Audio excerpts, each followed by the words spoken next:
Good morning, good afternoon, and good evening. So welcome to this first live event. I'm Sergio Caballero. I'm the coordinator of SC1x, Supply Chain Fundamentals, along with Irma Morella. So today we have Chris Kaplis. Dr. Chris Kaplis is the director at the MIT Center for Transportation and Logistics, and he's also the instructor of the course. Welcome, Chris. Thanks. So the agenda for today's live event is going to be the following. I'm going to start giving some statistics about the course. Then Chris will give some overview of the topics that will be covered during the next few weeks, and also explain some of the trade-offs that will be covered along these weeks. Then Chris will explain us why it's important to become a verified student. And guys, if you have any questions in general about the course, please write on the chat. Then we'll have a breakout session that will last around 10 to 15 minutes. Chris will introduce the topic for that session. Then we will come back here and we will discuss based on your answer. Okay, so let's get started. So let me give you some statistics about this run of SC1x. So far, we have more than 15,000 students enrolled in the class. So 29 years is the median age of the students. So we have a present of 26% of women, and we have more than 170 countries represented in the course. So US, India, and Brazil are the top 3 countries. So Chris, please give us some overview of this SC1x. Yeah, let me do it. But first, I think this is our highest percentage of women in a course. I'm trying to think of our other percentages. Have we been north of 25% before? That's awesome. That's great. So welcome everyone. So let me welcome you to SC1x, and hopefully most of you have already taken SC0x, because now all the courses are developed and you can start taking them as a waterfall as they're intended. Because as we taught in SC0x, we gave you all the tools you're going to use in this course. So that means the optimization tools, some statistical or hypothesis testing tools, regression, and simulation. You'll specifically be using a lot of the optimization and a lot of the regression a little bit in the first part of the course. And so you learned them kind of in general concepts, and now we're going to apply them. So this course is all about exploring the fundamental trade-offs in logistics and supply chain management, and mainly in logistics, and we'll explain the difference for that in the first lecture. But essentially, the logistics of it, we're going to focus mainly on the physical movement and storage of things. So we're going to be looking at 3 core functions: the forecasting or demand forecasting, inventory management, and then what I like to call the physical logistics. And let me explain each of those. So for forecasting, it's a subset of demand planning. So anytime you have a supply chain, you're satisfying some demand. You have a supply and you're meeting that demand. And you never know how to forecast that demand. How many shirts will I sell? What is my demand for the water, for whatever products that I'm selling? And so what we do in the demand planning phase or the forecasting phase is show you different techniques you use to forecast that demand for your ultimate product.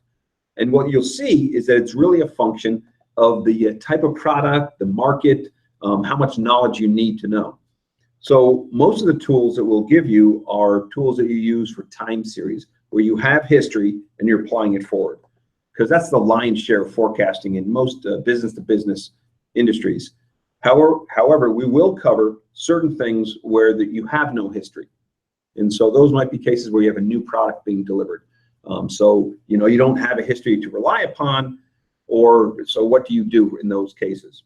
Also, you might have a case where you have an extension or something, maybe you think the demand is driven by some events, such as promotions. So anyone in the CPG or consumer packaged good industry, a lot of their sales are driven by sales, promotions, coupons. And so if I know the impact of that, then I can forecast the demand. That's where you'll be using regression. So demand planning, demand forecasting, demand management, all of that kind of the start, and we'll spend the first 3 weeks. Is that right? 3 weeks on that, I believe. Yeah, I think 3 weeks. Yeah. And then we'll go into the lion's share of the course, which is inventory planning and management.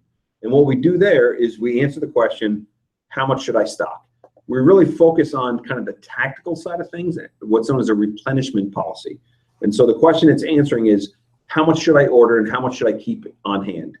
And you'll find, just like how forecasting, the method is a function of the demand and the history you have, inventory planning is really a function of your planning horizon and the nature of the demand. If the demand is very stable or deterministic, then we'll introduce some certain tools, economic order quantity, and some other simple models.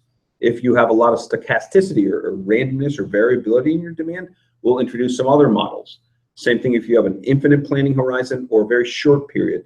And so what we'll do is give you a bunch of different types of inventory models that you can use depending on the situation.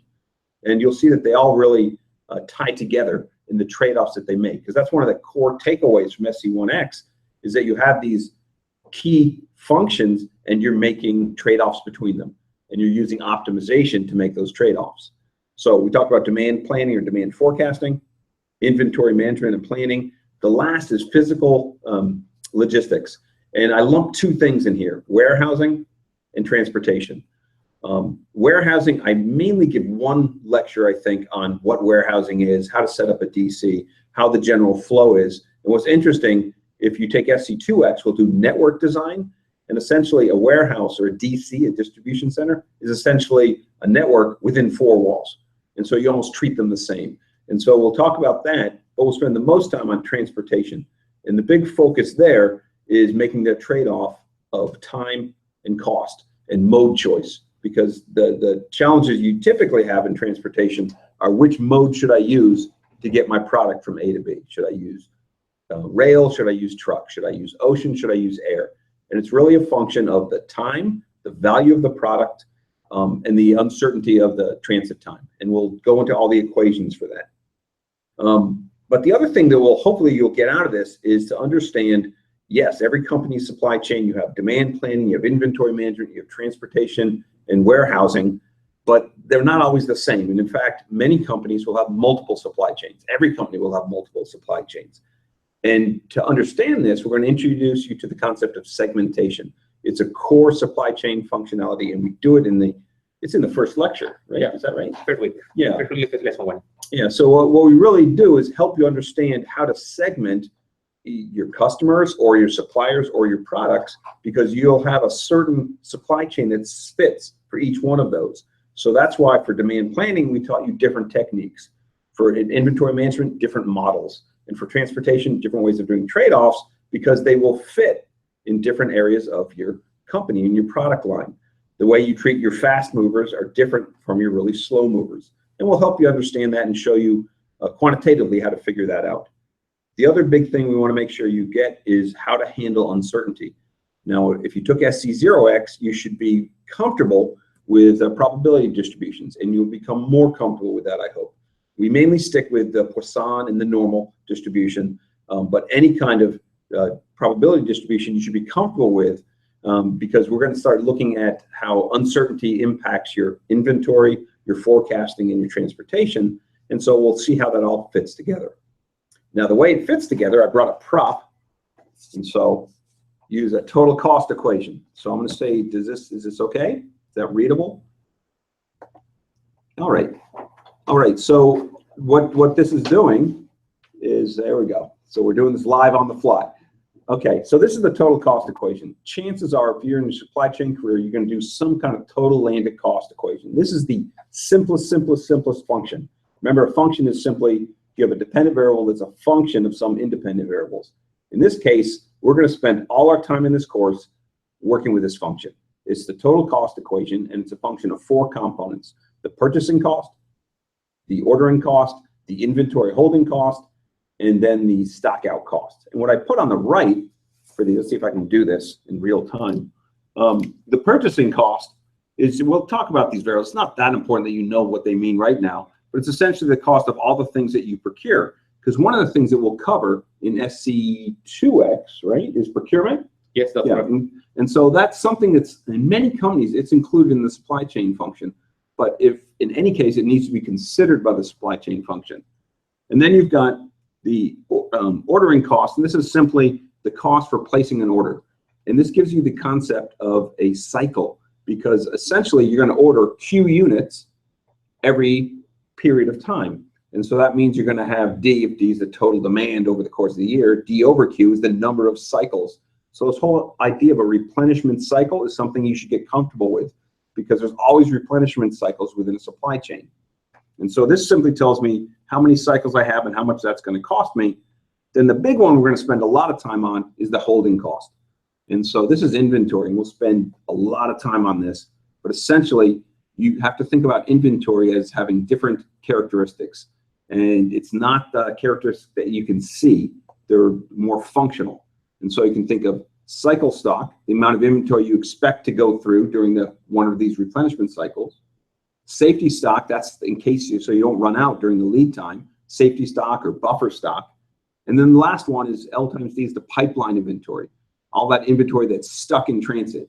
So think about if I'm shipping something from, say, Rotterdam to New York, then I have the option of spending 2 to 3 days if I ship it by air. It doesn't take that long to fly, but it takes that long to clear customs on both ends, versus, say, 26 to 27 days if I go by ocean. So now you start seeing the trade-offs. So you can think, I would probably do air if the items are very expensive or have a high value. I'd probably do ocean if they were less expensive, because it'll take longer. And so you can start seeing the trade-offs here. The last one is stock out. And that's just the cost of a stock out times the probability of stocking out during a cycle times the number of cycles you expect to see in a year. And I only show this, I don't expect you to know these right away. We'll spend a lot of time, but the framework is pretty common. We come up with an analytical equation that captures my total cost.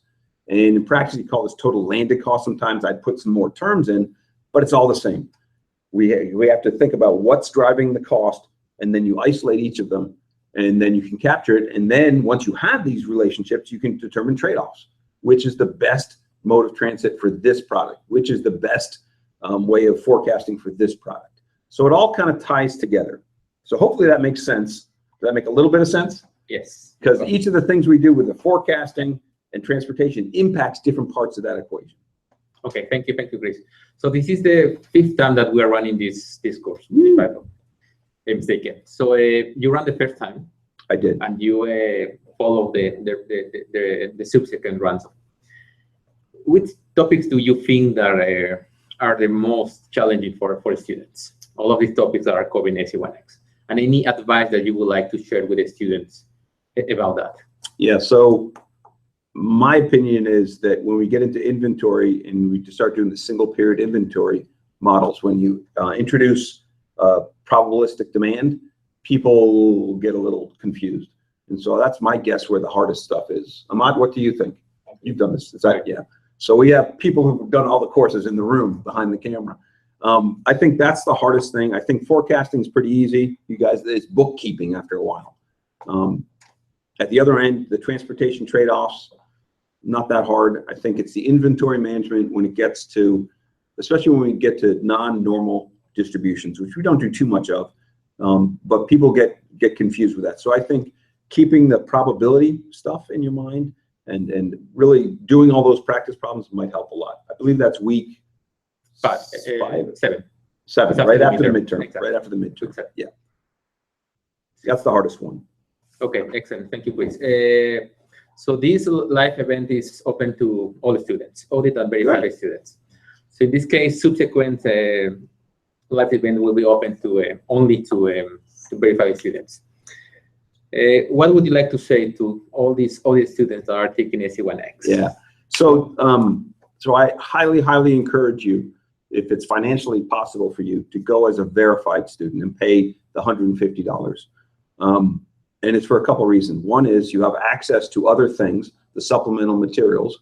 That includes thesis projects, other supplemental readings that we have. Also, you'll be able to participate in these future events. Also, for another reason, we find that the percentage of students that are verified are much higher pass rate than those that are audit. And there's a couple reasons for it. It means you're a little more serious. It's called the skin in the game. And so as soon as you put a little money in, then you're putting some skin in the game. You tend to spend more time, do better on the graded assignments because you've invested, as opposed to if you just signed up and, you know, it's no big deal if I don't do this graded assignment. And pretty soon we can see that there's the drop-off rate for the audit students increases as the weeks go on. being verified, voting that just $150, makes it so that you tend to stick a little longer and do a little better. Also, if you're thinking of applying and trying to get the entire MicroMasters credential, only verified courses count. So you have to take them as verified to apply to the MicroMasters credential. And if you want to apply to the blended supply chain management program, you need the MicroMasters credential. So it kind of all ties together. If you can only do it as audit, that's awesome. I'm glad to have you here. Everything is free. All the graded assignments will be there for you. All the videos will be there for you. Practice problems. We just add a little more for the people that are verified. Also, I should say that the midterm and the finals are different. We always introduce new problems for the verified students. The audit ones, we can do older ones. And we have to do that because we have to be very strict about the assessment for the verified students. So you'll see a slightly, you might think they're a little harder actually for the verified students, but that's done there on a purpose because we really have to assess you. So again, I would highly encourage you to become a verified student for a bunch of different reasons. Excellent. Okay. Yes. So if we don't have any questions from the students from the chat, so let's introduce the case, please. Yeah, sure. So depending on where you are in the world, you might have heard there's some big news on Friday. Company called Amazon, which everyone should have heard of by now. They're the largest online retailer in the world, and probably one of are they the largest web service provider? Is Amazon Web Services number one? So. They're a massive company. You've probably heard of Jeff Bezos and Amazon. They're into everything at this point, from drones to blimps to automating your house. But they started with selling books online. So Amazon just bought a company called Whole Foods on Friday. Whole Foods, you probably never heard of them if you're not in the U.S. And if you're in the rural part of the U.S., you probably never heard of them because they have 100 stores, and they're a high-end grocery store. Started in Austin, Texas in 1978. They catered to the relatively high-end consumer, and they were the first organic store.